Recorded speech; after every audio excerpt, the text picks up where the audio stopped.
Hinimok ni Justice Secretary Jesus Crispin Remulla ang mga tauhan ng DPWH at mga kontraktor na ikanta sa DOJ ang lahat ng kanilang nalalaman sa maanumalyang flood control projects.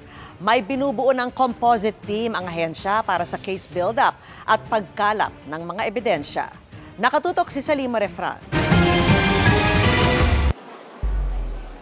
43 pangalan ng mga taga-DPWH at mga kontratistang nasasangkot sa issue ng flood control projects ang nasa Immigration Lookout Bulletin Order o ILBO ng Department of Justice. 16 ang taga-DPWH, kabilang ang mga dating opisyal sa Bulacan 1st District Engineering Office na sina Engineer Henry Alcantara, Engineer Bryce Erickson Hernandez, Engineer JP Mendoza at Engineer Juanito Mendoza. 27 ang mga kontratista, kasama sa listahan ang mag-asawang Sara at Pacifico Curly Descaya. Hinimok sila ni Justice Secretary Jesus Crispin Remulla na ikanta na ang lahat ng nalalaman sa mga proyekto. The truth will always set them free, so to speak. Mauna silang magsabi, may pag-asa silang makalibre. Maaari raw silang lumapit mismo sa DOJ o sa mga prosecutor sa iba't ibang bahagi ng bansa. Pwede rin daw silang ipasok sa Witness Protection Program o WPP. We try to look at the least guilty if possible para maging state witness.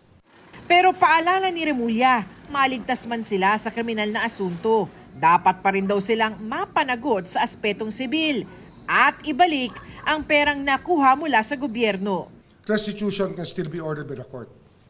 Alam ka naman, unjust enrichment gagawin natin.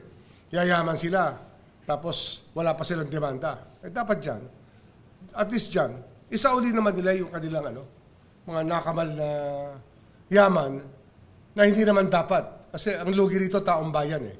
May binubuo ng composite team ang DOJ para sa case build-up at pagkalap ng ebidensya.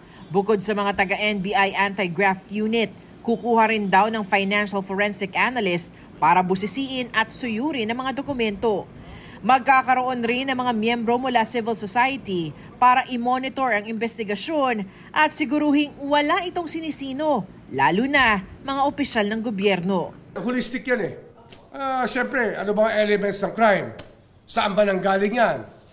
Ano ba money trail niyan? Sino ba nakinabang? Ano ba ang accomplishment? Lahat yan. Pwede rin daw tumulong ang publiko sa pagbibigay ng impormasyon. Kahit kapitbahay ng mga to, pwede magsumbong, pwede magbigay ng information sa atin. Sir, netizens, pwede? Pwede. Oh. Ilalabas raw ng DOJ ang detalye at proseso kung paano makakapagsumbong ang publiko. Para sa GMA Integrated News, Salima Refran, nakatutok 24 oras.